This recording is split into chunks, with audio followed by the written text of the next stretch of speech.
Hello and welcome to GEOSCOPE on Politics Social. I'm Graham Hughes and I'm joined tonight by Ollie Bowler Hatman and special guest Regan Elite. How you doing, Regan? I'm very good, thank you. I'm very good. Thanks for having me on board, guys. Really looking forward to the discussion for the first hour. And for those of you who don't remember, obviously I'm the guy that's normally the spanner in the chat, telling you guys to hit the like button and sharing it across social media and all that stuff. So make sure you're doing that, guys, so I don't have to type it in for you all. Yeah. Yeah, he's busy today.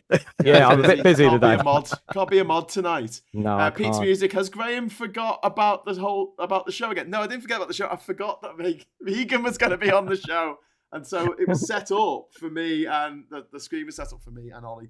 So, yes, but we're going to have a threesome tonight. Oh, God, that sounds awful. No, we're going to have a three-way. Oh, no, that's even worse. We're going to discuss, the three of us are going to discuss politics in a normal, everyday way. So, first of all, are we going to talk about the fact that Vladimir Putin, in the last hour, touched down in Pyongyang in North Korea? So this is his first trip to North Korea. But what's interesting about this is he's got nowhere else to go, has he? No. It's a bit sad. Do you know what this is being dubbed? What? It's been dubbed the Lonely Bromance. The Lonely Bromance. Excellent. Excellent. Well, I mean, North Korea is currently supplying Russia with weapons, isn't it? Yep. Well, very dodgy weapons, shall we say? Very dodgy weapons. Seen some of the photos. Okay, well, tell us a little bit more about this, Ollie. So, well, first of all, you've had the photos of the artillery shells that have been cut open. And normally in an artillery shell, you should have like a long, light strip of explosive that, forces the shell that causes the explosion. Normally, these should be like stacked in a circle, all done very scientifically. Things we learned in the First World War, that if you've got every single shell that is, the same amount of force behind it, then you know roughly where the shell is going to land.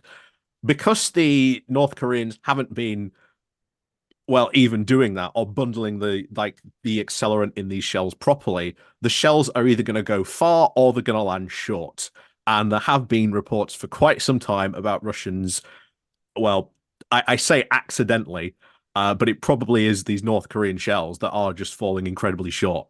I don't know what else to say from that front, but it does seem that they are buying a lot of North Korean equipment because, well, the Soviet Union at the time gave them a lot of equipment. So maybe it's, we gave you stuff back in the past. Now can we have it back, please? Because we're running out of it desperately in Ukraine. Not only that, but it's the infamous box hammering scene of them trying to hammer a missile into one of these things. That's that's totally safe. Oh no. Like that. So they're getting drones from Iran, aren't they? Yep.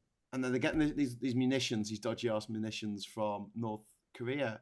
Who else is still giving them weapons? I mean, is the stuff coming from China? Is the stuff coming from India? Or is that just oil? It's not really been confirmed. It's one of those things where we're still not 100% sure whether they are or not. But most of the stuff that is coming at the moment is from Russia itself. Obviously, Putin reactivated his war economy and is basically just saying anything we can, bullets, shells, everything, just start knocking it out, everything you can.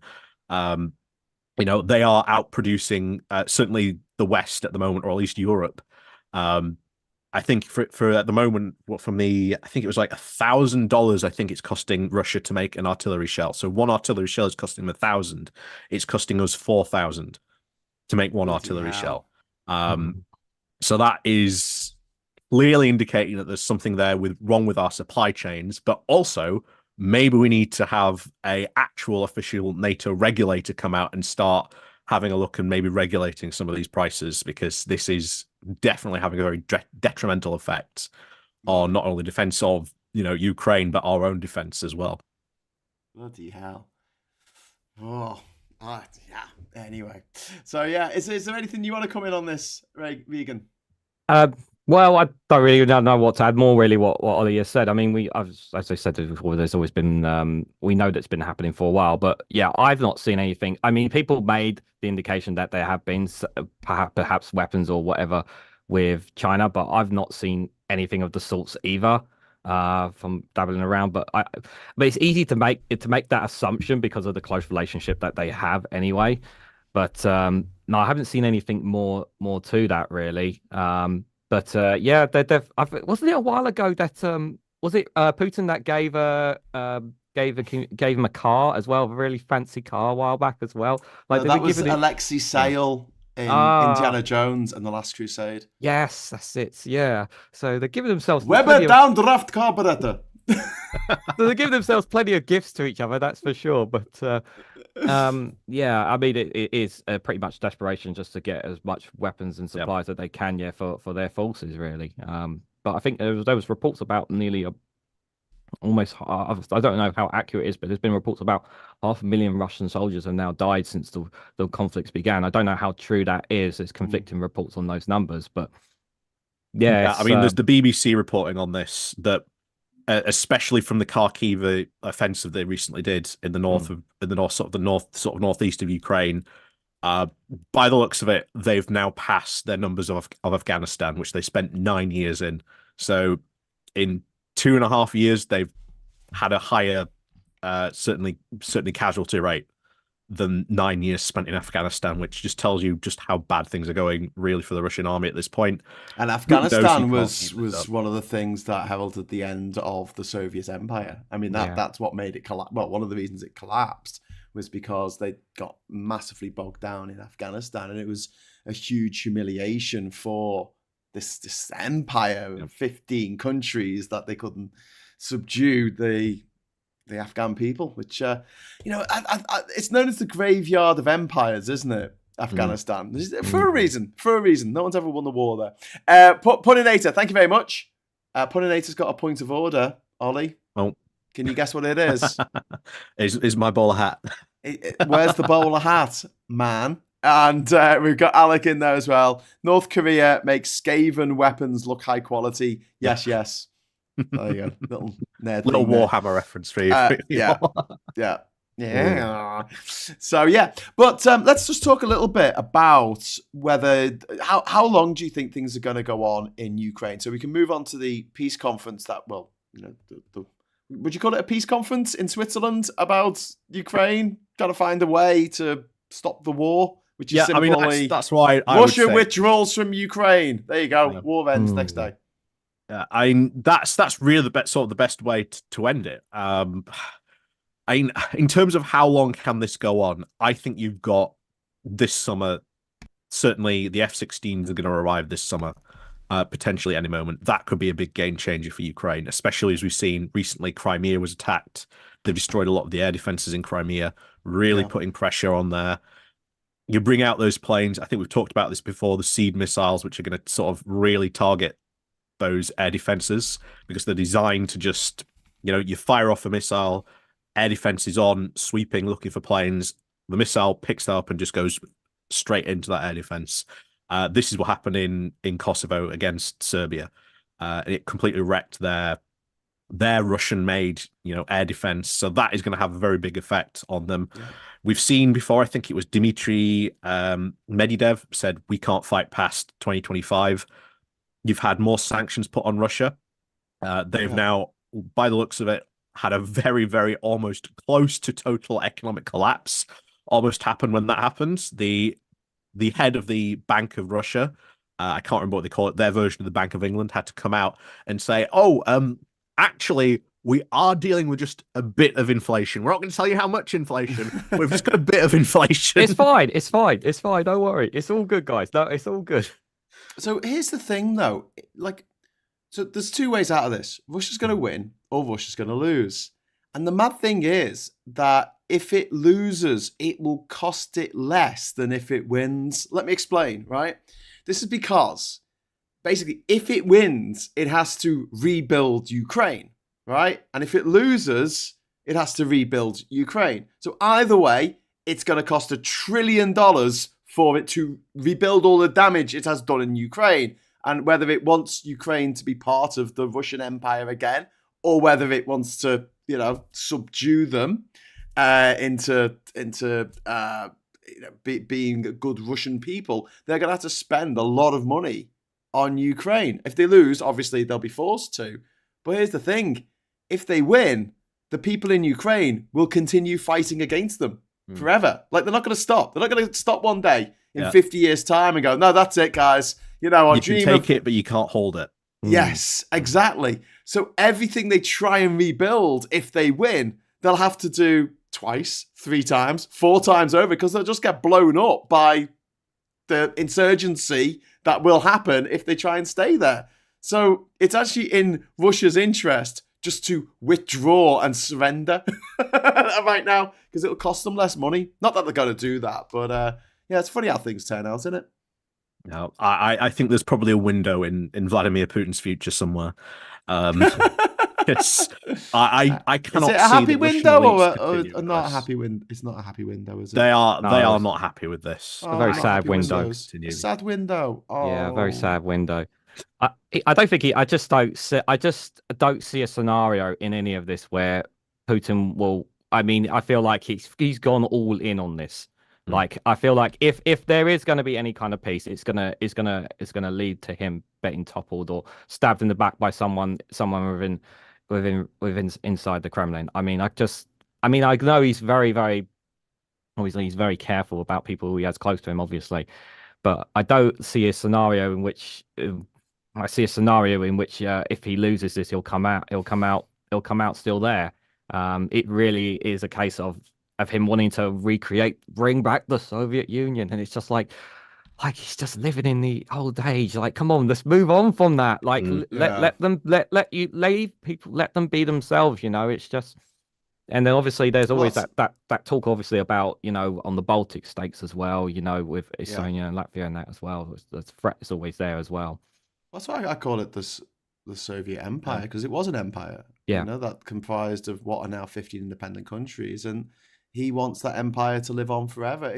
But it won't. And this is the thing. He's living in the past, and this is an unwinnable war. Even if he managed to take Kyiv, kill Zelensky, even if he got hold of Odessa, he would never achieve his aims, because the people of Ukraine, after what's happened, will never, ever, ever surrender. They will keep fighting to the last man, woman, or child, because they don't want to be part of Russia.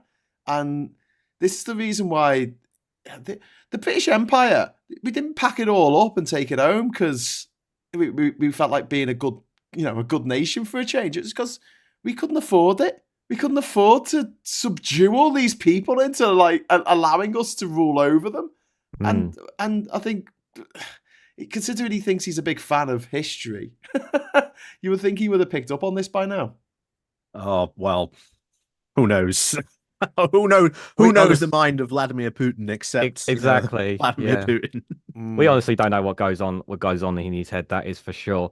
But what were you saying about the resilience fights? There was actually a story I actually saw. I don't know if you guys heard about this. It was I saw this actually from Association Press about LGBTQ soldiers in Ukraine. Who hope to share their services in changing attitudes as they rally for legal rights. So they weren't. It was a bit kind of a protest, but a kind of a march of some sorts. But obviously, just fighting to bring equality, more equality, and more rights for LGBTQ soldiers in Ukraine. I thought that was a nice piece that's going on, despite everything that's going on. That everybody is all for standing in this war, regardless of where people stand in this. Because I thought that's a nice little story there as well. Well, the big part of this is that Ukraine wanted to turn its attention to Western Europe, west of. I mean, obviously it's eastern states as well that are in the EU, but it wanted to turn its nose west instead of east. And Vladimir Putin came down like a ton of bricks on Georgia when they tried that in 2008, and he took a third of their land, annexed it, and then once we had the Euro Maiden protests in 2014, that was it for Putin. He felt he had tried to manipulate the elections to get the person in that he wanted. That had failed, and he was terrified of losing the base in Sebastopol in Crimea, which is absolutely critical to Russia's war effort. And rather than just bribing the new democratically elected leaders of Ukraine with a shit ton of money to keep that as a place where they could use, like Guantanamo Bay is in Cuba. I mean, like the US have rented that off Fidel Castro and his family for like generations now, and yeah, that's still in place. That's still an international agreement that they don't go against it. You know, the Cubans don't go around attacking Guantanamo Bay. I don't think they'll get very far, but I don't think Ukrainians would have attacked Sebastopol port. And if they'd given them an offer, I think it would have been a lot cheaper to do it that way. If it was any less than $1 trillion, it would have been cheaper to do it that way rather than this way, which is just the way of absolute madness. Got some chats coming in. We've got Super Tiny saying he's a big is a big Alexei Sayle fan. And Stephanie's saying 500,000 dead or seriously wounded Russians. They have an appalling ratio of dead to wounded, as they have so little medical help. At the moment, they are taking men from the far corners, but not the main cities yet. Duke Vengeance, Russia's infantry tactics haven't changed since World War II. They will just keep throwing bodies at the problem until it goes away. Only in this case, the problem isn't going away. GM Lovey is telling us that there's breaking news on Sky. Tory donor John Caldwell is endorsing Labour. There you go. One in the face for Rishi Sunak. What do you make of Keir Starmer talking about trans people again? This is from Clupid. Blue Pope? So Rishi Sunak's... not Rishi Sunak. Keir Starmer has been asked about trans people again, I think, because there's certain segments of the media who are absolutely obsessed. There's a line in... Have you seen the movie In Bruges? Not for a while. I haven't, no. Right, there's a sequence in it there's a scene in it where Peter Dinklage is playing an actor, and someone's having a dream, and Peter Dinklage is a dwarf, and he's a dwarf in this dream. And he kicks off about the fact that in Hollywood, they seem to think that every time someone has a dream, there's got to be a dwarf in it. And he makes this point of like, I'm a dwarf, and I don't dream about dwarves. Who dreams? I'd like this whole thing about. And I feel the same way, like, when we talk about trans people. I think that people who are trans probably think about trans people less than J.K. Rowling or Graham Linehan or one of these mad transphobes bigots on the internet. Like, it's just...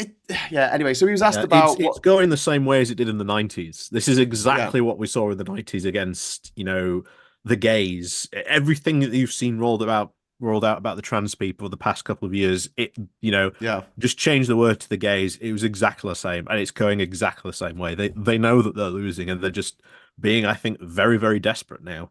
It's painful though, isn't it? When friends of mine are being targeted online by the likes of J.K. Rowling personally, it's just too much. It's too much. Anyway, so Starmer, I think, was asked, or he proffered that about women's only wards. This is the next thing now. We need to have women's only wards. Wards are mixed now. This isn't particularly normal. If you need privacy, they've got a curtain that goes around you. People are in the beds.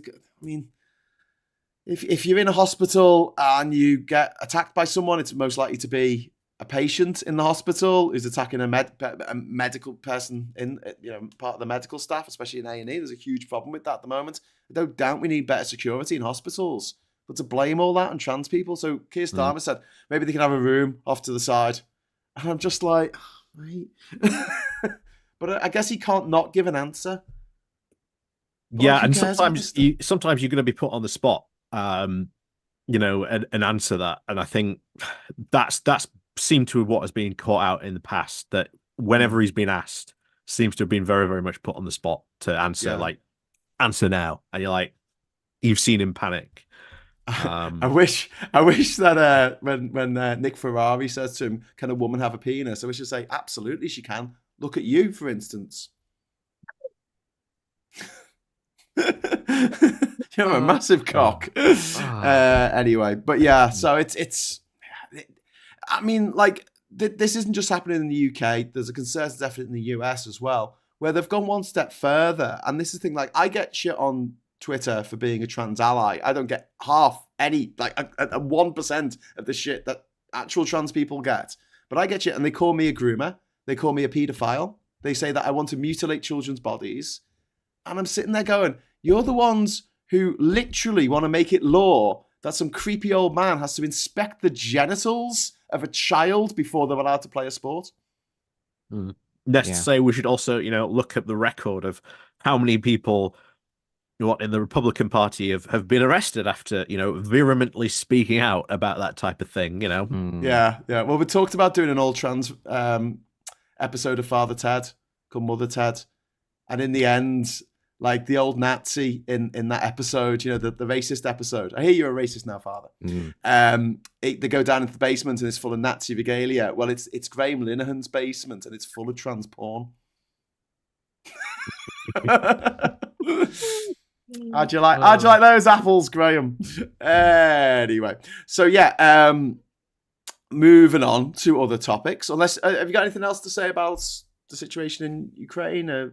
Vladimir Putin going to North Korea? Oh, yeah. We should probably also say something else, because Putin reiterated once again his ideal, shall we say, peace situation. Oh, yes. Which is, of course, as we've said before, complete and absolutely unconditional surrender.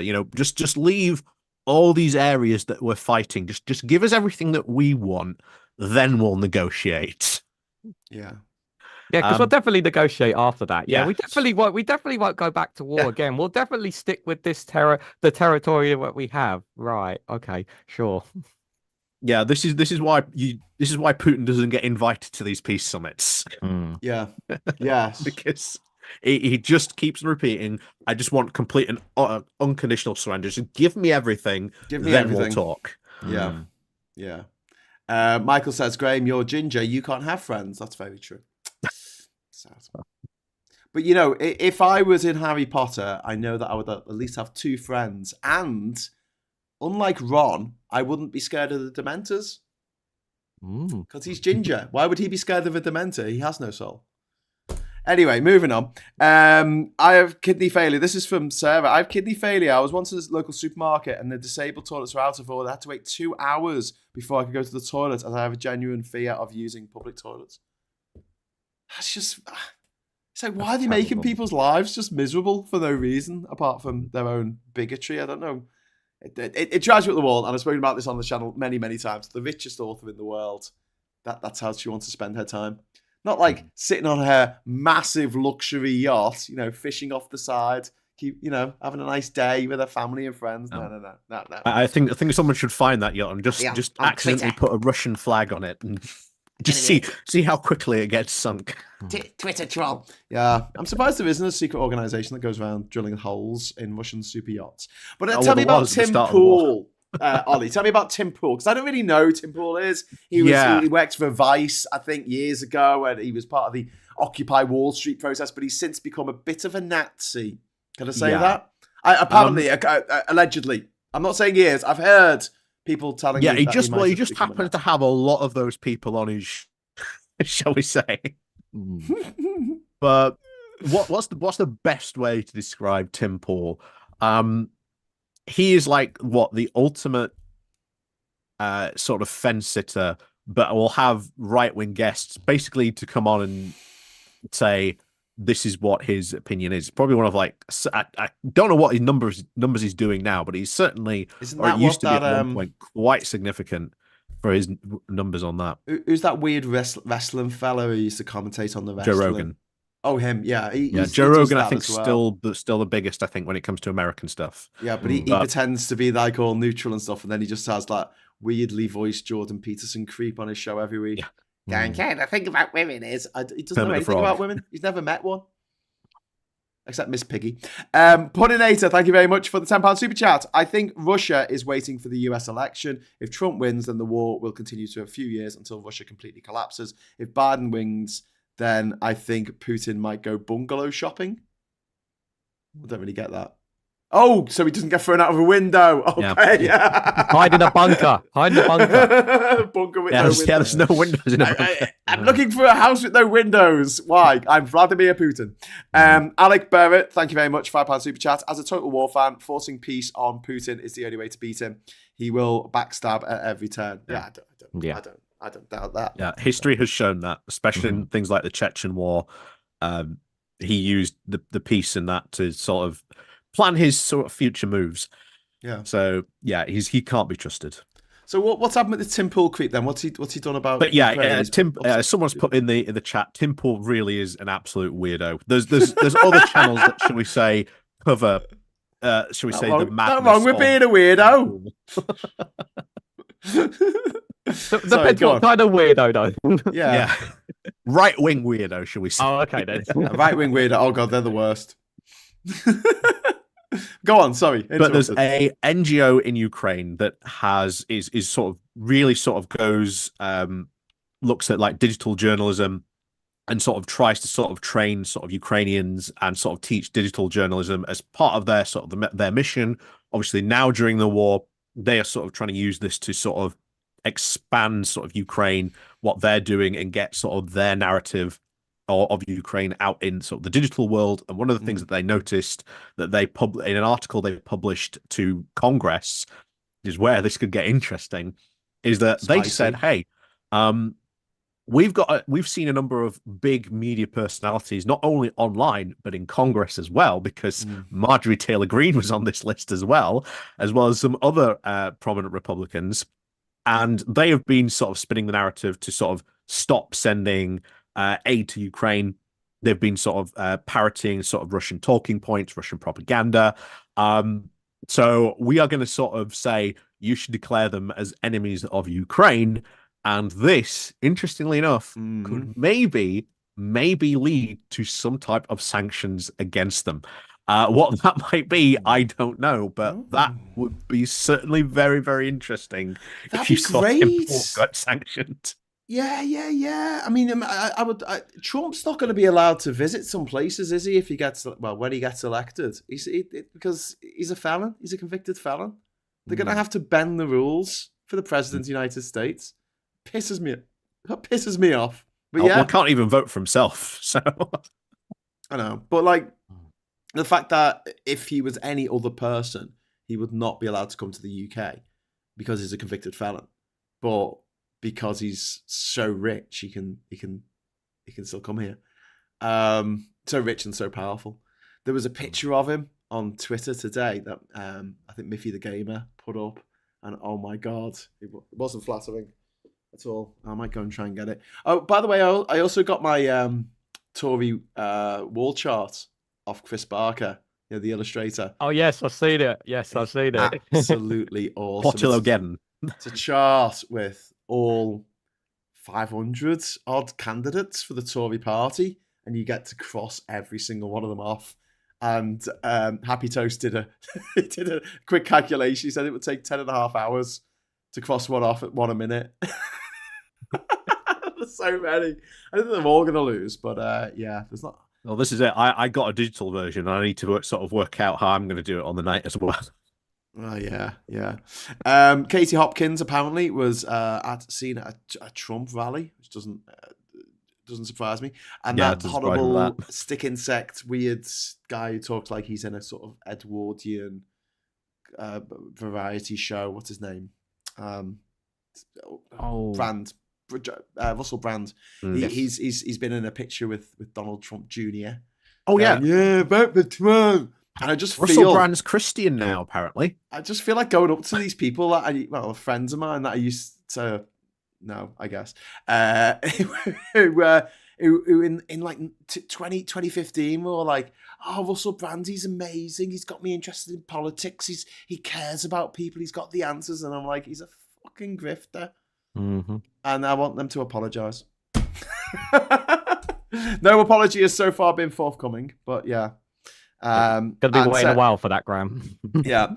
Graham, how about Tory bingo for election night? Well, glad you asked about that, Sarah, because we're going to London. Or at least I'm going to London. Don't know what you guys are doing. London for election night, and we are taking over a nightclub, and we are going to be streaming from said nightclub, and tickets are going to go on sale, I think, tonight, and they're going to be 15 quid each. So well worth heading off to if you get the opportunity to. I will make sure that the link is on I'll post it on my YouTube page and also post it on my Twitter, which is @everycountry. So fill your boots, and it'll be great to see you. We're going to have a big screen with the results coming through. We're going to be partying into the night. We're going to have a DJ. There's going to be 2 bars open, and there's going to be some of your favorite YouTube celebrities and some actual real celebrities as well who are going to be there. So if you can make it along, please do. We're going to get riggedy wrecked, and then we've got the whole weekend to recover. That's the plan. That's the plan. Can I make a suggestion for cocktails since you're down in London? Yes. Since I'm going to give you a bit of a fancy one. Okay. So Earl Grey tea and tequila rosé. Ooh. Why? Honestly, amazing. Right? Okay, well, I don't like Earl Grey tea, and I don't like I don't like tequila. So if I put them together, it's going to be awesome. Oh, this is it. Tequila rosé does not taste like tequila. It tastes like milkshake. Yeah. Like strawberry milkshake. It is amazing. Yeah. Michael Warner says, Graham, you are not a real celebrity. Yes, that's the joke I made. That there are going to be YouTubers and then there's going to be some real I hate it when I make a joke and people don't get it. Anyway, Ollie, are you coming down? Will you be able to make it down on the 4th? Come on. Probably not. Oh, mate, come on. You are allowed to leave Yorkshire. I know you have to apply. I need a passport to leave Yorkshire. I know you have to apply for the special pass to be able to leave Yorkshire. I'm going to get vaccinated and everything. It's going to be awesome. Regan, are you going to be able to make it down to London? I don't know if I'll come or not, because like part of me feels like maybe I should do a I mean I wasn't going to do an all-nighter anyway. I mean I'm living practically outside. I'm just in southeast London anyway. But I was actually going to do. I wasn't sure what I was going to do on the night, to be fair, whether I was going to do like a live stream in the morning or whatnot. Yeah. But I'll definitely think about it. I haven't decided what I'm going to do on the night because there's just so much it's going to be a great night anyway, for sure. It's going to be absolutely awesome.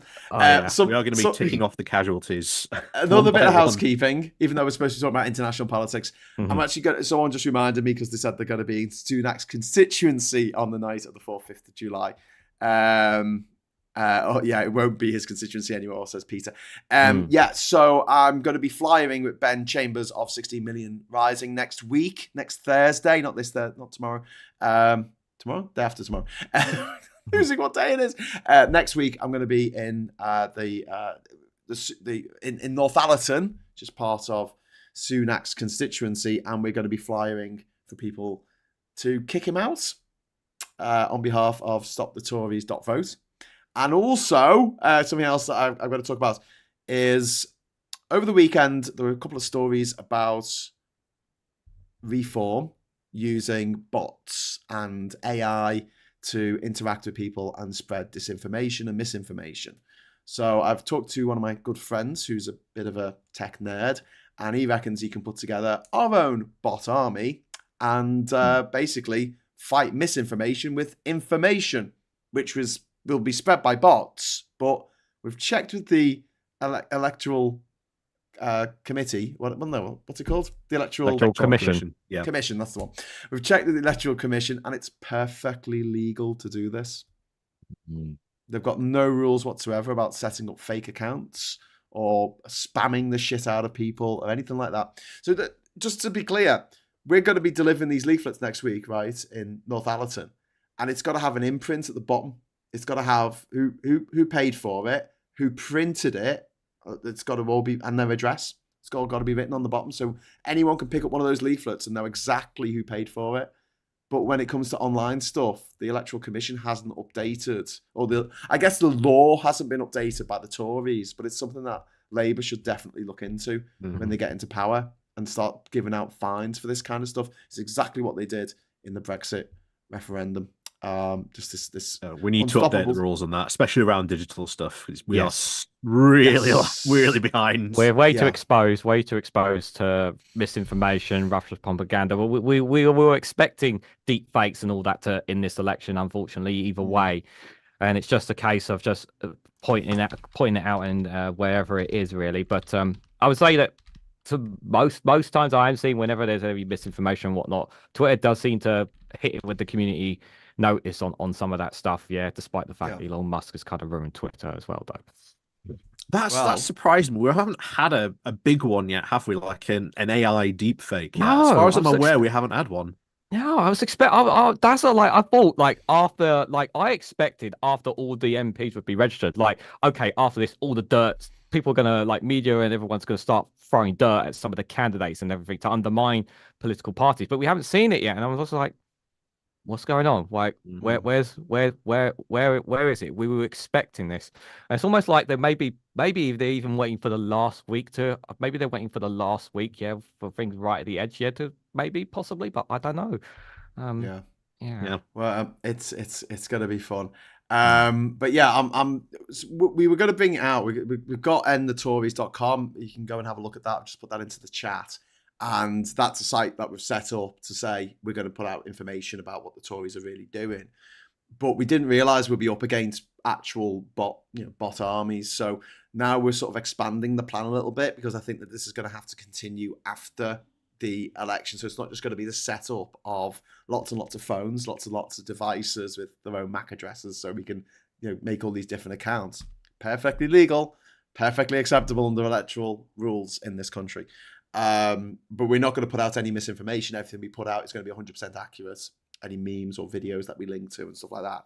But hopefully it will help us a lot because it will amplify some of our videos and some of the work that we've done and some of our content as well.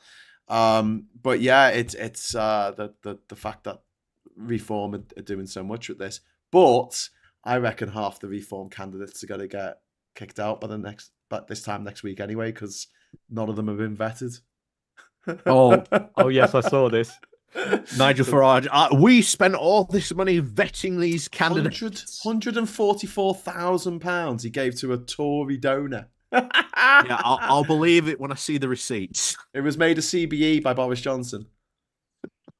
And he's gone, thanks for that. Put it in his back pocket and pissed off to Barbados. By the looks of things. I hate it when con men get conned. So basically, none of the candidates have been vetted at all for anything social media. No crimes that they may have committed. Nothing. So bad. And the thing is, they've got a history of this. If you can Google UKIP councillor suspended or something like that, and you can find a litany of news articles going back decades of like newly minted UKIP councillors being booted out of the council because they went on some, I don't know, racist tirade in the council chamber. They went like, well, that's just not acceptable. So, you can either apologize or we're going to boot you off the council, even though you were literally elected in some cases a week ago. Yeah. Okay, so I'm just going to go and grab something. So I'm going to leave you guys to just talk amongst yourselves. What was the next topic of conversation? It was Benjamin Netanyahu. Yep, and the Israeli war cabinet. So you talk about that because someone's just reminded me about something in the chat that I've got to go and sort. Oh, okay. Right. Well, so Benjamin Netanyahu's obviously, for those who don't know, he's disbanded his war cabinet. So obviously, there was obviously the one of the the defense minister. Was it defense minister? Who was it that? He was from Likud, I think. Yeah. So he was the right wing. I can't remember his name. It's blanking me completely what his name was. But it was Ben Gvir was the guy who was left from the National Unionist Party. I think it's called something like that. Yes. So obviously that kind of started creating even more uncomfortability. I'm trying to find the right word. More dissension, shall we say, within the Israeli government, obviously, because everyone's kind of getting a bit kind of I don't know, fatigued from this war. I don't even want to call it a war. I just call it I think a massacre is probably another word probably to describe this. But Apparently nothing's really changing in terms of like the IDF or the chain of command there. It's pretty much just a case of just making the shall we say he's in a circle a little bit more smaller, shall we say, to kind of keep control, try and keep control of things. But as me and you discussed last time we spoke, obviously now obviously he's desperately feel like that he's just doing everything and anything possible to just hold on and to just drag this out. And I think maybe even similar, we were saying about obviously what's happening with the US elections. Maybe he's holding out for Trump as well, possibly. Possibly. Possibly. I mean, there was the US peace plan that was being put forward, which is part of the reason why he quit, because that was the peace plan that was put forward. And now I don't think they've seemed to have accepted that at all, which once again he's making Biden look like a complete fool. And to say that Israel relies a lot to say that Israel relies a lot on like its relationship with America, he's risking a lot making, the president look a complete fool when he does this. Yeah, I mean there's obviously there's still a lot going on obviously down there. Obviously recently the US built pier, which cost $500 million. It broke again due to adverse weather. So again, I think it was on Saturday it broke. So again, I don't know when they're going to get that back up. So that obviously means that again they can't get aid through there, which means they got to rely on trying getting aid through Israel, which they can't seem to do because obviously through not only is it problematic getting it through there, but obviously for those who aren't aware, obviously there's obviously been groups within Israel obviously stopping and disrupting and even sabotaging some of these aid convoys that are getting in to Gaza as well, which is making things all the more worse for the situation in there. They can't use the Rafah crossing anymore because the Israel military controls that as well. So that's even more difficult way of getting aid in. The only reliable way in is, even though it's not really that reliable, is by air. By airdrop. That's the only way you can get it in. But you need planes constantly in the air to be dropping this stuff, and getting the permission, getting all that stuff organized to do that is incredibly hard. But no one seems to be sort of organizing that, just because it is an incredibly difficult undertaking to achieve. Well, I think the other reason is obviously there were reports of when they were doing it. Actually, there was obviously there were cases that some of it wasn't even falling inside the Gaza Strip. What was even worse though is that some of the drops, there was reports that some there were some unfortunate fatalities because it dropped on top of people. Some of those airdrops, which is even worse because you can see in some of the videos them scrambling for them. Yeah.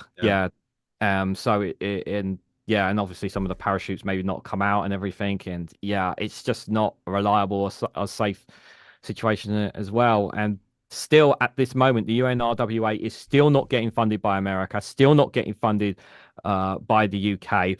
I believe, correct me if I'm wrong, but I think Norway's increased its funding for them, and I think Turkey may be working something with them as well, possibly as well. I have to double check on that to try and give the UNRWA a bit more funding, obviously, for the work that they're doing, because obviously they're struggling right now in there just to get the funds in. But it just feels like this conflict is just dragging on and on and on, sadly.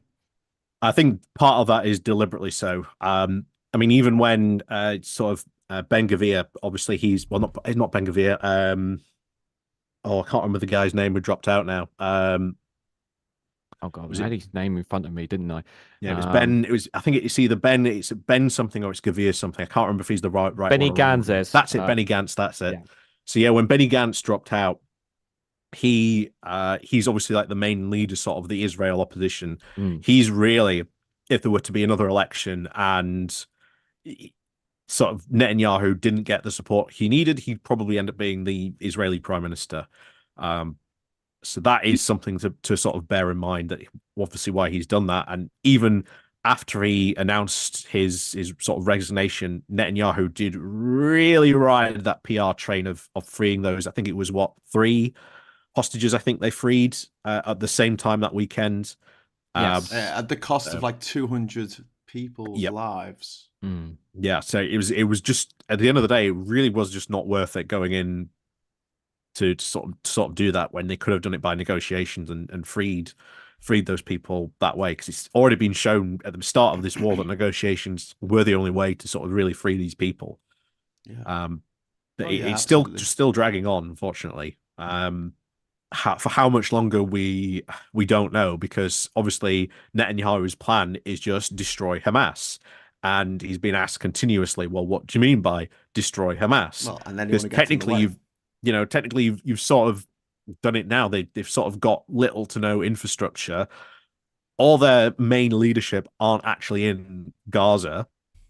Are you going to be striking them, or anything like that? There seems to be no agreement to sort of do that. So if your aim is to destroy Hamas, then why aren't you going after the leaders of Hamas, which are, again, not currently in Gaza? They are in other countries. So there's big questions Netanyahu has to answer. That's why Benny Gantz really said, hey, you need a day one plan after this war finishes. So what do we do after all this finishes? Then what do we do? Unfortunately, at the moment, still no, I think, solid, concrete plan in place to sort of end all this. But pissing off Biden again by not going with this plan, I think, isolates him even more. And eventually, I think even helping Egypt Biden's either going to as get well. tired of it. Not helping Egypt along there as well, obviously, and is it Qatar? I think who's the ones who are really talking to Hamas, being the kind of mediators as well. I mean, it's just like you've got enemies all around you. You're not helping your situation, and every passing day, like it's damaging the reputation of Israelis out who have nothing to do with this conflict. Damaging. Yeah, that's exactly what Hamas wants to do with this. They want to destroy any support around the world for Israel, and they have 100% achieved their objectives. It's like Al Qaeda wanted to stir shit up in the Middle East, and when America invaded and Britain invaded, they got what they wanted. It's exactly what they wanted. Saudi Arabia was pissed with Saddam Hussein for basically betraying them in their eyes when he invaded Kuwait in the early 90s. So, them going after Iraq, who had nothing to do with 9/11, Saudis are happy with that. They're like, yeah, take him out. A bit of collateral damage along the way, 700,000 people's lives, but, whatever. But Al Qaeda got exactly what it wanted. It's like that psycho who went and killed all the kids on the island in Norway. He wanted to be famous. So why give him exactly what he wanted by telling everyone what his name was? Yeah. Just bizarre. Yeah. Like, what are people thinking? Like, and you've got to remember, before the war, there was movements between Israel and Saudi Arabia to sort of normalize relations. And those were actually progressing at the time before all this kicked off. Those were progressing actually quite well. That could have a significant impact on the Middle East and peace in the Middle East if you get these two countries, to normalize relations as them sort of, start talking between each other. That will be a big step forward. That's something that Benny Gantz has put in his ultimatum to Netanyahu, to say, hey, we want to start these talks again about normalizing relations with Saudi Arabia. So what will happen with those relations in the future, we don't know, but it's going to make it a lot harder. Yeah, I think it's right about 37,000 so far. I think there's latest reports of Palestinians, more than 13,000 women and children lives so far. I think it was in the last report. So, yeah. I realised that there was actually a debate tonight that I've missed. I think it started at 7:30. Typical. There's been so many of them, but it's hard to keep up. But never mind. Sorry, we didn't do a live stream of the debates, but we talked about this instead. Have we got any other news stories from around the world that we need to catch people up on that may have missed? Japan. Oh, what's been happening in Japan? I think we've mentioned this a couple of episodes ago. Japan's government not in the best of shape at the moment, because they are having an absolute massive corruption trial. And for a country like Japan that has had pretty much one-party rule since the 50s, this is pretty significant. And they'll be going to the polls, I think, in 2 years' time, I think it is, for them, for their presidential elections. That could have some interesting impacts on their politics in the future going forward. So, interesting times certainly for there. Oh yes, and we talked about what was happening in Venezuela, not Venezuela, Argentina last week. I thought their government might end up collapsing this week because you had some ministers threaten to resign. They haven't resigned, unfortunately, but things still not going well in Argentina after his, well, we discussed last week, getting economic advice from your deceased dog. Yes, from the ghost, from the clones of your deceased dog. Yeah. Mm. Yeah, The clone that's a dogs fair of point. your Yeah, dog. not just the ghost, the clones. The clones of your dead dog. Yeah. Yeah. So what's happened? I mean, is the economy showing signs that it might, get back on its feet, or the absolute opposite of that? No, inflation's still heading towards over 300%. Yeah, it's Highest inflation in the world. But he said that would happen. Well, this is libertarian ideology. Sooner or later, it's got to stabilize. Mm. Give it 50 years. Yeah, it never does. This is the same enthusiasm that these people tell you to invest in Bitcoin. Oh, Jesus. Yeah. There was some horrible stories on CNN yesterday about people who had been, what's it called, pork fattening or something, where they pretend to be an attractive young woman on the internet and get these older people from America or older places, pork butchering, that's what it's called. And then they basically steal all their life savings by they think they're investing it in cryptocurrencies, crypto whatever, and it's not, because crypto is bollocks. Yeah, this is why you stay away from crypto. If anything you're ever doing, anyone ever mentions that crypto is involved in some way, shape, or form, stay away from it. Yeah.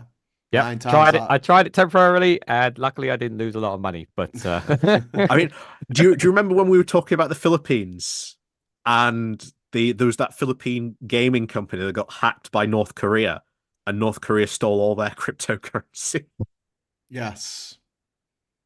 Yeah. Yeah. So all that money from that Filipino crypto mining game that they had went to fund nuclear weapons research in North Korea. So, but you would think, after all of the scandals around the world involving crypto, the fact that Sam Bankman-Fried is now serving 800 years in jail or something, you would think that people would go, hang on, maybe it's a con. But it's weird because it makes people go, no, actually, that it was just the idiots who were taken in by that. I'm not an idiot, and I will beat the system that is completely stacked against me. And anyone, I recommend you go on, what is it, r/crypto, yeah, and see the posts about some of the true believers, what they post. Is this on Reddit? Yeah. I mean, let's put it this way: the guy who founded Bitcoin, right? We know his name. We don't know anything about him. We don't know anything about the guy who might have a master key that allows him to take all of your Bitcoin. You don't know. No one could stop him. It's not like he's going to be thrown into jail somewhere because you don't know who he is. But he could have the master key for an entire currency, for like everyone who has money invested in Bitcoin. He could just take it tomorrow and go, right, see you later. Thank you. Bye. Yep. Don't get involved with crypto. The only thing maybe worth that might good come out of this, maybe like blockchain technology stuff, but even that is very, very doubtful. Even then, don't get involved with it. The odds are not in your favor for crypto. Best to stick with stocks and shares. Probably that would probably be better. Yeah. Although now evil Keir Starmer's going to come along, and he's going to increase capital gains tax, and he's going to increase inheritance tax, and he's going to increase the tax you pay on private schools. And I'm not sitting there going, okay, that doesn't affect me or 99% of the other people that I know. Sod it. I don't care. I honestly, tax the rich, fine. But yeah, it's quite interesting to see the Farage lot, what they called it, refuck, going, oh, we're gonna spend all this money and we're gonna make things boss and we're gonna cut taxes for people, and it's like, okay, how are you gonna Liz afford Truss this? on crack. Yeah, how are you gonna afford Essentially. this? We'll take money from the magic money tree, of course. That's Yeah. not terrifying at all. The fact that he wants to do that. Yeah. But again, they haven't learned their lesson because they're ideologically obsessed. We do this, it will work. I like this from Christopher Bowles. Talking of Sam Bankman-Fried, we do we know if Sunak took ethics at Stanford because Sam Bankman-Fried's father was a professor of ethics there. I don't know, but maybe if they were there at the same time, maybe. Not sure on that.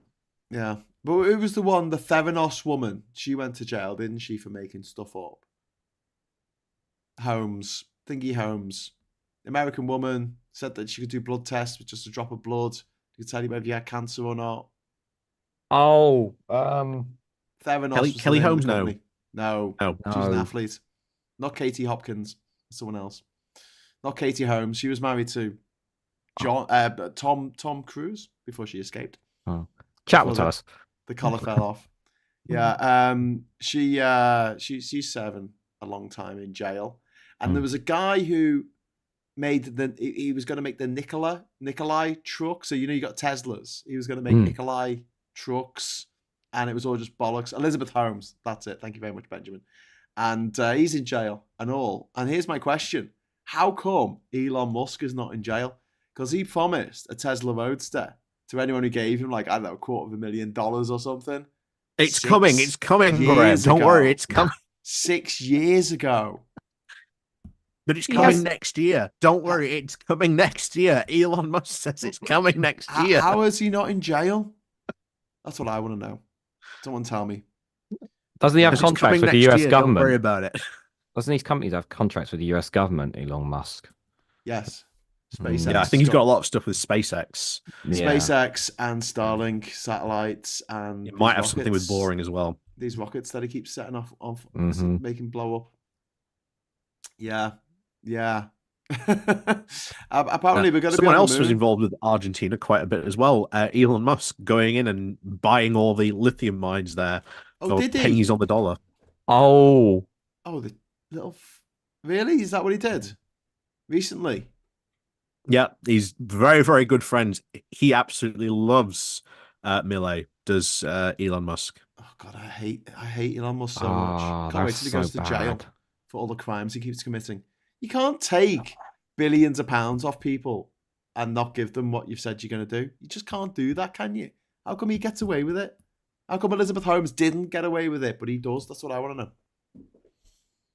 I don't know. I think he's coming to the end of the road.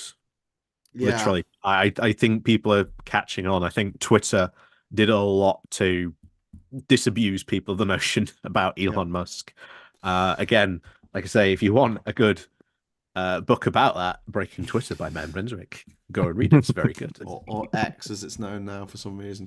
It's really annoying. I still call it Twitter just out of habit. Well, I do as well, and I haven't updated my app, so I've still got the bird, and it's still called Twitter on my app. But if someone sends me a link, it now says x.com. It doesn't say Twitter. So what I have to do is copy the link that they sent me, change the letter X to Twitter, and then the link will work for me and open up the app. Because otherwise the app doesn't know it's supposed to open it. It opens in a browser, and I'm not logged in, so I can't respond or look around. Puninator, thank you very much for the £5 super chat. Ipsos MRP seat predicts Labour on 453. Conservatives on 115. Ha! Lib Dems on 38. The SNP on 15. The Greens on 3, which is very good for the Greens. And Refuck on 3 as well. And in this particular poll, thank you very much for the super chat there, Puninator. In this particular poll, they've got Jeremy Corbyn losing in North Islington. And they've got Farage winning in Clacton. So I've declared that if Clacton votes for me to have to see that bollock-faced imbecile, that foghorn of ignorance on TV and on the internet every day for the next 1,800 days, I'm going to go to Clacton, I'm going to break into every single one of your houses, and I'm going to take a big shit in your bed. everyone, every single person. in Blackton, Blackton, you've been warned. you have been warned. I will. There will be a campaign of terror like you will never experienced. And I'll put the, no McDonald's in Clacton will ever be able to sell milkshakes again. I know. I'll pull the sheets back over. They So will you won't they'll know. break the milkshake machines in McDonald's in Clacton on purpose. They will. They'll do it on purpose. There was a sign. There was a sign in somewhere where Farage was doing a speech. The McDonald's had been asked by Reform UK not to sell milkshakes. So they weren't selling milkshakes that day. That was today. Benjamin, thank you very much. Member for 3 months. Cool, man. Twitter is the only acceptable form of dead naming. Yeah. Well, no. What about Marathon? Opal fruits? Starburst. Oh no. Oh, that's what they became, wasn't it? Yeah. There'll always be Opal fruits to me. What about when they tried to change the name of Cocoa Pops to Choco Krispies? That didn't go down too well. Change it back. Speaking of milkshaking, if anyone does in Barnsley and McDonald's aren't selling milkshakes, well, there's Dolly's, which do a pretty good thick milkshake. Not that I'm encouraging anyone to buy a milkshake from. It's just that milkshakes are tasty. Milkshakes are, they're tasty things. Mm-hmm. We will bring mushy peas to your domain. You have been warned, says Billy Kershaw. Anyway, right. So I'm sorry for missing the debate. So it started at 6:30 this evening, and it finished at 8 o'clock. Yeah, it finished at 6 o'clock. It started at 6, ended at 6. No, it started at 6:30, and it was on Channel 4. Sorry, I completely missed it. I can't keep up with all of them either, Graham. So there's too many going on. You just like. Well, I'm doing this stuff for Stop the Tories. I've got Ben Chambers saying let's go leafleting. I'm working with the local Labour group here, but the canvassing for Labour. I'm doing, we're setting up this event down in London for July the 4th. We've got endthetories.com, which is hopefully gone online tonight. And I'm like halfway through updating laboursocial.com into politicssocial.uk. I'd like to sleep at some point. I'm going to sleep when this election's over. I think I'm going to just sleep for a week. Hope no one. Well, minds. you've only got it's 2 and a bit now, isn't it? No, 3 and a bit. No, yeah, 2 and a bit. Yeah, 2 and a bit weeks. 17 days from today. 17 the Tories. days. Sorry, well, 16 days actually until the election, but 17 days from today, the Tories will be no more in government. Oh, and come January the 5th, the Tory civil war is on. And yes! And I'm here for it. This is where I pull out my little prop. I've got to get like prop popcorn. I can just put on my table here. The thing is, it's already broken out. There was a Conservative Home. It broke out on Conservative Home very briefly. There was a article by David Gauke, by Nigel Farage, and then Henry Hill also wrote an article about this. And it was a picture of what we are going to get in the future, because you had someone who was David Gauke, who was like Tory sort of right centrist, who quit because Boris Johnson won. And then you've got Nigel Farage saying, don't vote Tory, vote for me. And then you had Henry Hill coming in saying, don't believe either of these guys. Believe what my faction thinks. And you're like, can't wait. So I'm here for it. I'm so here for it. So if you haven't registered, make sure you register. Today's the last day. Oh yes, today's midnight tonight is the last time you can register. So everyone watching this, please make sure you're registered. And if you've got any young people in your life, give them a call tonight and tell them to register. They need their name, address, national insurance number. That's it. And if you don't register by midnight tonight, you cannot vote. Over 95% of old people over the age of 65 are registered voters, whereas for younger people, that percentage goes down to around 66%. As we say in Yorkshire, if you don't, you'll get a clip around the ear hole. Yeah. Very violent people in Yorkshire, but not very good at winning wars of roses. Well, we got the best part out of that deal. Maybe one day you'll win the war of the quality streets. We've got a very good cricket team. Who watches cricket? Oh. Liverpool's got a great cricket team. They just happen to play football. Right. So register it. You ain't registered. says Alec Barrett. Thank you very much. Yeah, and Reagan Elite, you are getting shouted at from the chat here to plug your channel. So go ahead, because we're going to have. Oh, okay. Well, well, for those who don't know, it's youtube.com/Regan Elite. So that's all you need to type in to find it. You can even Google the name. And I'm pretty much on YouTube, Rumble, TikTok, Instagram, Twitch, pretty much all social medias. So I always try to avoid clashing with Politics Social whenever you go live. I try to avoid clashing with you as much as I possibly can. But yeah, do come check out. I will be live streaming tomorrow at 12 because I've covered about half the Labour manifesto, and I'm gonna be covering the other half of it tomorrow. So if you guys want to come and hang out, you're more than welcome to join me for that as well. So I've covered the Lib Dem manifesto. I have covered the Conservative one. I've covered the Green one, and then I've got to find time for the Reform one, which I'm not looking forward to doing. They're not doing a manifesto. They're not doing one. Oh, it's a contract. Sorry, isn't it? Yeah, it's a contract. Yeah. The contract. Sorry, I'm going to be covering the. I like the word. They've got the word "con" in there. I mean, come on, how on the nose could they be? It's like the Conservatives. You would think people would have picked up on it by now. Yeah, brilliant. Yeah, brilliant. So I got that to cover as well. So awesome. Oh, and overseas voters, Graham. Yes, overseas voters as well need to get registered, I guess. Tomorrow's the postal vote as well, isn't it? Tomorrow's the last day for postal votes are already arriving on people's doormats. Yep. Yes. Yeah. So make sure you sort out your postal vote if necessary. Ollie, do you want to pick up your channel while we're here? I'm me. I'm Bowler Hat Man. Come join me. We are anticipating the Tory civil wars imminently. Breaking out already in some places, but already shadow leadership campaigns happening. Tom Tugendhat's been accused of leading a leadership campaign, but don't worry, he's just helping out his fellow Tories who just happen to have a really big voting bloc that, when it comes to, electing the next Tory leader, just happen to have quite a sizable number of votes there. So he's just totally campaigning.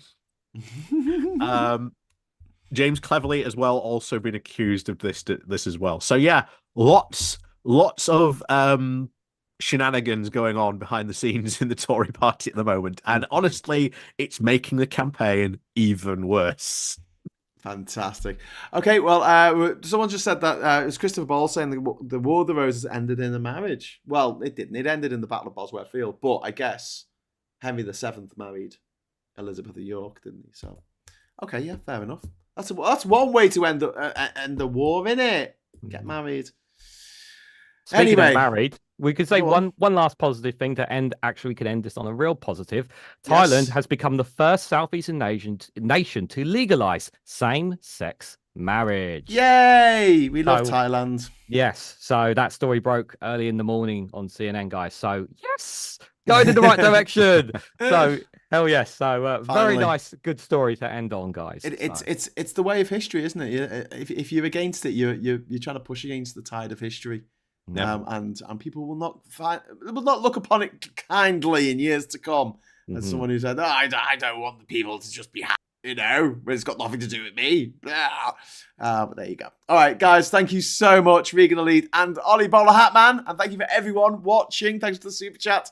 Give us a like on the way out. I'll be back at 9:30 tomorrow morning with Morning Brew, and until then, I'll say hello, good evening, welcome, and goodbye. Bye.